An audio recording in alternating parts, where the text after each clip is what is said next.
question, est-ce que c'est mieux de respirer par le nez ou par la bouche en yoga? Donc, dépendamment des yogis ou des yoginis que vous rencontrez, il y en a beaucoup qui préconisent davantage la respiration nasale, donc seulement par le nez. Moi, c'est vraiment mon approche, c'est vraiment d'être à l'écoute de votre corps. Donc, je vais vous inviter à m'accompagner dans un petit exercice pour essayer les deux et voir quelle respiration vous convient davantage en ce moment. Et moi, je me dis, des fois, j'ai besoin d'expirer par la bouche et des fois, je préfère inspirer, expirer par le nez. En fait, toutes mes inspirations sont par le nez, donc j'inspire toujours par le nez. Des fois, j'expire par le nez, des fois, j'expire par la bouche. Vous allez voir, peut-être je vais vous donner des petites pistes comment l'utiliser dans votre yoga ou dans votre méditation aussi, ou tout simplement quand vous faites de la marche, faites d'autres sports, où c'est tellement important de se connecter à notre souffle.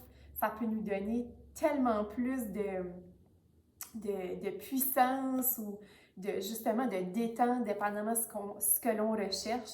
La respiration est vraiment intéressante. Mais il s'agit de pratiquer puis de l'explorer pour comprendre réellement les effets de la respiration. Donc, on va connecter le souffle au mouvement. On va commencer par inspirer par le nez, soulever les épaules et expirer par la bouche avec un soupir. Même faire un son, c'est encore mieux. Inspire par le nez, soulève les épaules, expire par la bouche.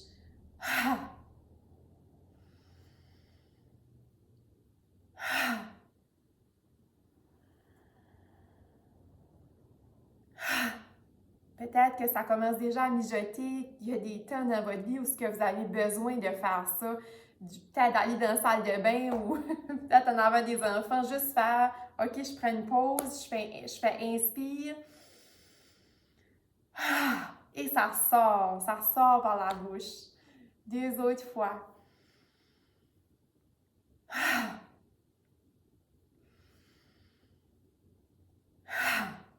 Et ressentez juste au neutre qu'est-ce qui est là pour vous. Il n'y a pas de bonne ou mauvaise réponse.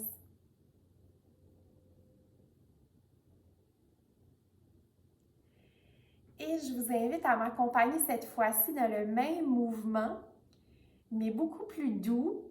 Et on va inspirer par le nez et expirer doucement par le nez. Et voyez et ressentez peut-être une différence. Inspire par le nez, je soulève les épaules lentement. J'expire doucement par le nez, je relaxe les épaules. Quelques fois.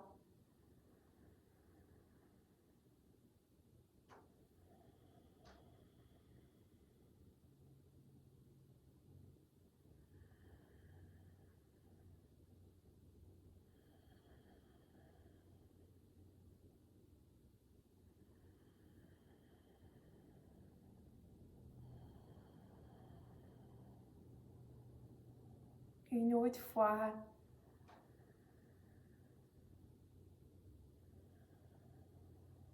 Et je vous invite à fermer les yeux, juste relaxer les épaules. Et ressentez votre souffle au naturel, sans le forcer. Juste une petite réflexion. Quelle respiration vous a fait le plus de bien en ce moment?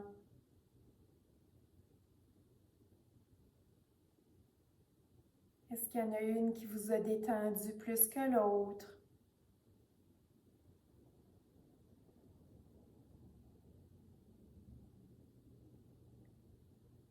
Est-ce qu'il y en a une que vous utiliseriez plus dans un moment ou l'autre dans votre vie?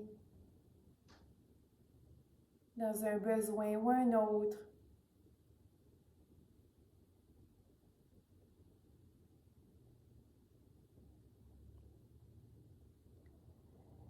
Et je vous invite à ouvrir les yeux, Donc, vraiment, utilisez-les. Des fois, utilisez inspire par le nez, expire, on laisse aller. Ou des fois, de juste prendre un moment, peut-être mettre une main sur le cœur, une main sur le ventre et inspirer doucement par le nez. Et expirer doucement par le nez.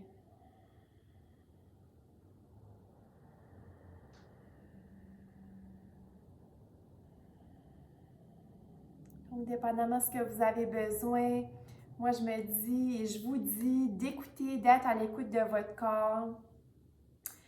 Donc, c'est vraiment ça la clé pour moi, en tout cas pour le yoga, de vraiment être à l'écoute du corps. Puis, c'est ça, mettez une minuterie dans la maison, 5 minutes, 10 minutes et faites les respirations qui vous font du bien. Donc, c'est certain que la respiration nasale est préférable parce que c'est plus intéressant au niveau des échanges gazeux, c'est plus efficace. Puis en plus, le nez, il y a vraiment un fil, donc on peut filtrer les impuretés de l'air.